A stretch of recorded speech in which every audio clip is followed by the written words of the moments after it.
ఎంతో మంది నేను విసిరేయాలనుకున్నారు, ఎంతో మంది నేను పక్కన పడేయాలనుకున్నారు. నువ్వు పనికి రానివాడు అన్నారు, పనికి రానివాడు అన్నారు, నువ్వు వంకరవాడు అన్నారు, నువ్వెందుకు పనికి రానివాడు అన్నారు. ఆ కుండను తీసి ఆ పాత్ర సరిగ్గా ఎన్నిసార్లు చేసినా అది సరిగా రావట్లేదు, ఎన్నిసార్లు చేసినా అది సరవట్లేదు, ఎన్నిసార్లు తయారు చేసినా ఆ పాత్రలో ఏమాత్రం మార్పు లేదు. కాబట్టి ఈ వంకర కుండ ఎవరికి ఉపయోగపడుతుంది?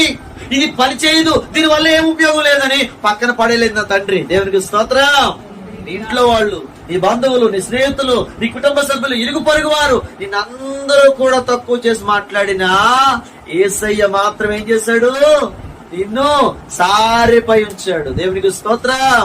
నీకిష్టమైన పాత్రను చేయా, నన్ను విసిరేయక సారెపై ఉంచావా. ఎవరికి ఇష్టం లేదు, నువ్వు ఎవరికి నచ్చలేదు, అందరూ విడిచిపెట్టేశారు. కానీ దేవుడు మాత్రం ఏం చేస్తున్నాడు?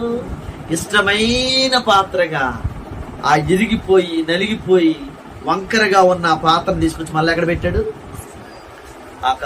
ఒక వీల్ లేకుంటది, వీల్ లేకుండి మధ్యలో కుండ పెట్టుకోవడానికి ప్లేస్ ఉంటది, దాన్ని సారె అంటారు. ఈ సారె మీద పెట్టాడు. దేవునికి స్తోత్రం.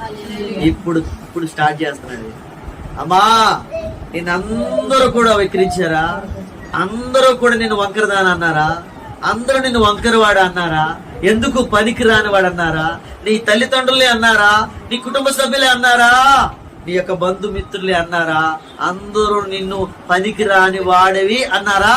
అయితే ఇదిగో ఇప్పుడు నిన్ను పనికొచ్చే పాత్రగా చేస్తున్నానని సారిపై పెట్టేమన్నాడు. నీకు ఇష్టమైన పాత్రను చెయ్య, నన్ను విసిరేయక సారిపై. దేవునికి మహిమ కలుగును.